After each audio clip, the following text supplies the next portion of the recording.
500 برس درمیانی راستہ اور 500 برس نیچے اترتا ہوا وہ راستہ، بال سے زیادہ باریک، تلوار سے زیادہ تیز، ہوا سے زیادہ ہلنے والا، اس سواری اس جو ہے فلیور کے اوپر کوئی سواری نہیں، نہ پلیٹ ہے، نہ ٹرین ہے، نہ کوئی بائک ہے، نہ 3 ویلر، نہ 2 ویلر، کچھ بھی نہیں۔ اگر ہے تو بس ہماری قربانی کا جانور ہمیں سواری بنا کر دیا جائے گا۔ پوٹلا ہے تو 1 نال، اگر بڑا جانور ہے 7 نال۔ میرے محترم بزرگ عزیز دوستو، جتنا آپ جتنا تگڑا بنائیں گے اتنا آپ کے لیے قیمتی سواری بنا کر آپ کو پیش کیا جائے گا۔ میرے محترم بزرگ عزیز دوستو، یہ قربانی قرب ربانی کا ذریعہ ہے، دنیا کو دکھانے کے لیے نہیں۔ بندہ اپنے جان اور مال کو اللہ کے حوالے کرتا ہے، وہ اللہ جس نے دیا وہ مانگ رہا ہے۔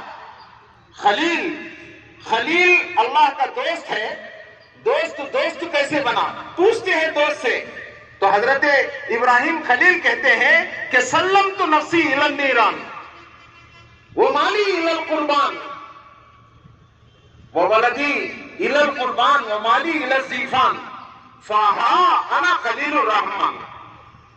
حضرت خلیل کہتے ہیں کہ سلمت نفسی الی النیران، میں نے اپنے آپ کو آگ میں جھونکا اللہ کے لیے۔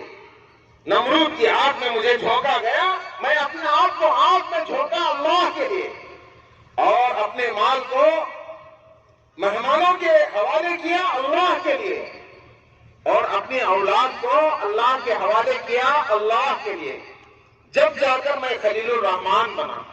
میرے محترم بزرگ عزیز دوستو، ہمیں اللہ تعالیٰ کا دیا ہوا مال، اللہ تعالیٰ کی دی ہوئی جان، جب بھی اللہ تعالیٰ مانگتا ہے ہمیں دینے کے لیے تیار ہونا چاہیے۔ اب پورے ہندوستان کے مسلمانوں کے اوپر بڑی آزمائش کے دن چل رہے ہیں۔ دیکھنے میں وقف کی جو زمینیں ہیں، زمین آشنا بھائی چھوڑ ڈالو کر کے بولتے۔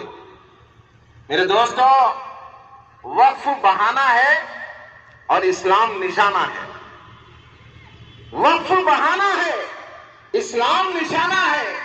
اگر آج ہم زمین پر سمجھوتا کریں گے تو کل ہماری اذانیں داؤ پر لگ جائیں گی، ہماری نمازیں داؤ پر لگ جائیں گی، اور ہمارے اسلام کے تمام اراکین جو ہے پورے داؤ پر لگ جائیں گے۔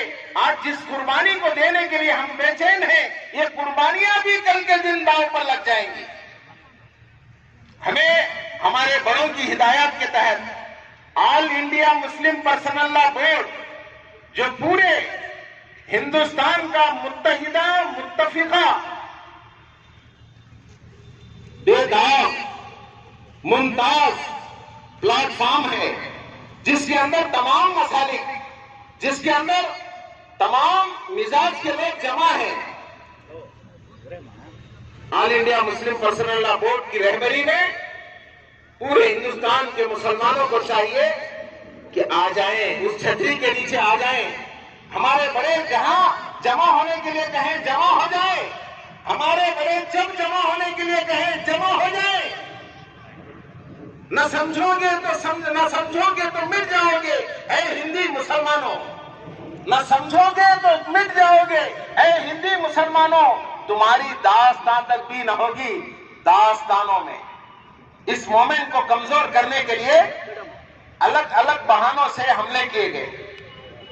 کبھی پہلگام کا واقعہ لا کر دماغوں کو منتشر کیا گیا، کبھی ویسٹ بنگال کا واقعہ لا کر ہمارے توجہات کو کاٹا گیا۔ میرے دوستو، یاد رکھیں، مسلمان وقف کی زمین کو اللہ کی زمین سمجھتا ہے۔ یہ ہمارے باپ دادا کی زمین نہیں، ہمارے باپ داداؤں نے اللہ کے حوالے کر دیا ہے۔ اگر وقف کرنے والا اپنے اختیار سے پیچھے ہٹنا چاہے تو پیچھے نہیں ہٹ سکتا، بلکہ یہ اللہ کی زمین ہے، اس میں کوئی سمجھوتا نہیں، اس میں کوئی کانفرنس نہیں، اس میں دوسری کوئی دو رائے نہیں۔ یہ تو موت اور حیات کی لڑائی ہے۔ یہ لڑائی کس سے بھائی؟ کسی حکومت سے نہیں، کسی پارٹی سے نہیں، بلکہ یہ تو ہمارے دستور کی لڑائی ہے، یہ ہمارے حقوق کی لڑائی ہے، اس کے لیے ہم ہر طریقے سے تیار رہیں گے۔ سارے حضرات ایک مرتبہ ہاتھ اٹھا کر کہو بھائی کہ ہم سب آل انڈیا مسلم پرسنل لا بورڈ کی نگرانی میں جب چاہے جہاں چاہے حاضر رہیں گے۔ ایک مرتبہ کلپ لو مولانا، اٹھیے۔ آل انڈیا مسلم پرسنل لا بورڈ، اس کی نگرانی میں، آل انڈیا مسلم پرسنل لا بورڈ کی نگرانی میں ہم لوگ انشاءاللہ متحد اور متفق رہیں گے۔ جب چاہے ہمارے بڑے جہاں چاہے جمع ہونے کے لیے کہیں گے، ہم جمع ہوں گے انشاءاللہ۔ بولو بھائی انشاءاللہ جمع ہوں گے انشاءاللہ۔ آل انڈیا مسلم پرسنل لا بورڈ ہمارے جو ہے آندھرا پردیش کے کنوینر جناب رفیق صاحب اور ہمارے ضلع کے جو ہے کنوینر جناب مفتی یوسف علی صاحب الحمدللہ اس مومنٹ کو ہمارے علاقے میں خوب سے خوب چلا رہے ہیں۔ ہم انشاءاللہ اپنے جو ہے باپ داداؤں کی زمینوں کے لیے اپنا وقت، اپنی جان، اپنا مال سب کچھ قربان کریں گے۔ پھر ایک مرتبہ ہاتھ اٹھا کے کہو انشاءاللہ، کہو بولو انشاءاللہ۔ اللہ ہم سب کو عمل کی توفیق عطا فرمائے۔ کہنا سننا اصل نہیں ہے بلکہ عمل اصل ہے۔ بے عمل دل ہو تو جذبات سے کیا ہوتا ہے، کھیت بنجر ہو تو برسات سے کیا ہوتا ہے۔ عمل سے زندگی بنتی ہے، جنت بھی جہنم بھی۔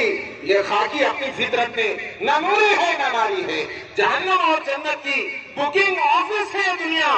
عمل دے کر ٹکٹ لے لو جہاں جانے کی خواہش ہے۔ پھر ایک مرتبہ آخری مرتبہ میں آپ سے گزارش کرتا ہوں کہ آل انڈیا مسلم پرسنل لا بورڈ کی نگرانی میں ہم لوگ جب چاہے جہاں چاہے جو ہے ہم سب جمع ہوں گے۔ ہاتھ اٹھا کے کہو بھائی انشاءاللہ آل انڈیا مسلم پرسنل لا بورڈ کی نگرانی میں ہم لوگ وقف کے جو لڑائی چل رہی ہے، وقف بچاؤ دستور بچاؤ کے سلسلے میں انشاءاللہ ہم پورے طور پر جان مال کے ساتھ تیار رہیں گے انشاءاللہ۔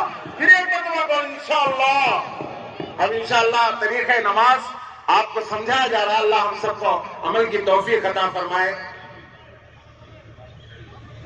انی وجہت وجہ للذی فطر السماوات والارض حنیفا وما انا من المشرکین کے ساتھ نیت کر لیں کہ آج کی عید کی واجب 2 رکعت نماز زائد 6 تکبیرات کے ساتھ پڑھتا ہوں میں واسطے اللہ کے، تابع اس امام کے، منہ میرا کعبۃ اللہ شریف کی طرف۔ پھر ایک مرتبہ سماعت فرمائے کہ آج کی عید الاضحیٰ کی واجب 2 رکعت زائد 6 تکبیرات کے ساتھ پڑھتا ہوں میں واسطے اللہ کے، تابع اس امام کے، منہ میرا کعبۃ اللہ شریف کی طرف۔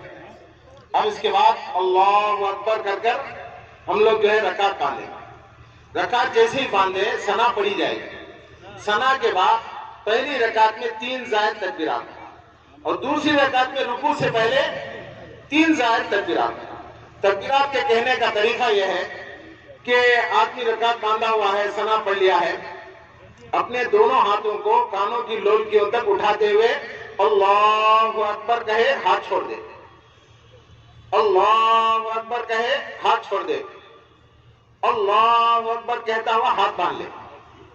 اب امام صاحب سورہ فاتحہ ضم سورہ پڑھیں گے، پہلی رکعت پوری کریں گے، دوسری رکعت میں جائیں گے، حسب عادت سورہ فاتحہ ضم سورہ پڑھیں گے، دوسری رکوع سے پہلے، دوسری رکعت کے رکوع سے پہلے 3 زائد تکبیرات پڑھی جائیں گے۔ اللہ اکبر، اللہ اکبر، اللہ اکبر کہتے ہیں چوتھی تکبیر میں رکوع کے لیے چلے جائیں گے۔ نماز حسب عادت پوری ہوگی۔ نماز کے بعد خطبہ ہوگا، مختصر خطبہ، مختصر دعا ہوگی۔ اللہ تعالی ہمارے عمل کو قبول فرمائے۔ صفوں کو درست کریں، صفے درست کر لو بھائی۔ اللہ اکبر، اللہ اکبر، اللہ اکبر، لا الہ الا اللہ، اللہ اکبر، اللہ اکبر وللہ الحمد۔ بھائی جو لوگ دھوپ کے وجہ سے چھاؤں میں کھڑے ہیں، صفے مکمل نہیں ہوں گی تو نماز نہیں ہوگا۔